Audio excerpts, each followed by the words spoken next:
আমি জানি তুমি ট্রেডিং এ নতুন, তুমি কোনোভাবে প্রফিটেবল হতে পারতেছো না। তার কারণ কি কি তুমি জানো? তুমি প্রথমত মানি ম্যানেজমেন্ট করো না, রিস্ক ম্যানেজমেন্ট করো না, স্টপ লস তুমি মানো না, ওভার ট্রেড করো। এগুলোর জন্যই তুমি যতই প্রফিট করো কিন্তু তোমার দিন শেষে তোমার লস। ঠিক আছে, তুমি যদি মানি ম্যানেজমেন্ট যদি ঠিক মতো না করো, ধরো তোমার কাছে $100 আছে, তোমার রিস্ক ম্যানেজমেন্ট তোমার ওখানে করতে হবে। রিস্ক ম্যানেজমেন্ট কি? তোমার ব্যালেন্সের 2% কিংবা 3% তুমি ট্রেড নিতে হবে ওখান থেকে। তুমি সরাসরি 50% মেরে দিলে, এটা রিস্ক ম্যানেজমেন্ট।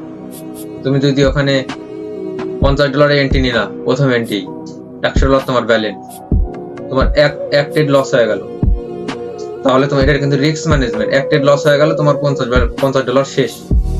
তোমার রিকভারি করার জন্য যদি তুমি এমটিজি ইউজ করো, এমটিজি বেসিক্যালি তোমার অলরেডি মানি ম্যানেজমেন্ট ফলো যদি করো, তাহলে কিন্তু তোমার হলো না রিস্ক ম্যানেজমেন্ট আর মানি ম্যানেজমেন্ট মিললো না।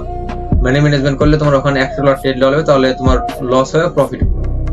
ঠিক আছে, আর তোমার মানি ম্যানেজমেন্ট তুমি শুরু থেকে ফলো করো, তোমার যদি $3 লস হয়ে যায়, তোমার প্রথমত এটা রিস্ক ম্যানেজমেন্ট। আর তুমি মানি ম্যানেজমেন্ট ফলো করে $3 লস হয়ে গেল, তুমি নেক্সট এমটিজি নিলা $6, এটা হচ্ছে মানি ম্যানেজমেন্ট। তুমি যদি এভাবে ট্রেড করতে পারো, তাহলে তুমি প্রফিটেবল হতে পারবে। আর একটা জিনিস, তুমি যদি আজকে তোমার ব্যালেন্স $100, তোমার স্টপ লস, তোমার লস হলো $10, প্রফিট $12, তোমার হলো আজকে প্রফিট হয়ে গেছে $20, তাও তুমি মার্কেটে বাড়াচ্ছ না। স্টপ লস প্রফিট হিট হয়ে গেছে, তারপর তুমি মার্কেটে বাড়াচ্ছ না, তোমার লোভে ধরছে তুমি আরো প্রফিট তোমার দরকার, এই কারণে তোমার লস হয়ে যাবে। তোমার যখন $10 লস হয়ে যাবে, মার্কেট তুমি বাড়ে আসবে। আজকের জন্য তোমার যে ট্রেড না, তুমি যখনই ট্রেড করতে যাবে আবার তোমার লস হয়ে যাবে।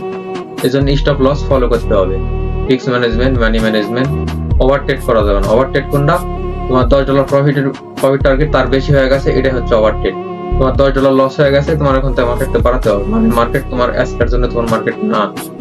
ওকে, এভাবে তুমি যদি ফলো করো, তাহলে তুমি প্রফিটেবল হতে পারবে, এছাড়া তুমি প্রফিটেবল হতে পারবে না। তুমি মনে করো 10টা ট্রেড লিখছো, তোমার 8টাই উইন, কিন্তু তোমার মানি ম্যানেজমেন্ট নেই। কিন্তু তুমি যদি 10টা ট্রেড লাও, 8টাই লস, 2টা প্রফিট, তুমি যদি মানি ম্যানেজমেন্ট ফলো করো, risk management, money management follow করো, দুইটা জিনিস তুমি ফলো করো, তাহলে তুমি প্রফিট হবে। এটাই মানি ম্যানেজমেন্ট পাওয়ার। একটা কথাই বলবো, মানি ম্যানেজমেন্ট ফলো করবেন।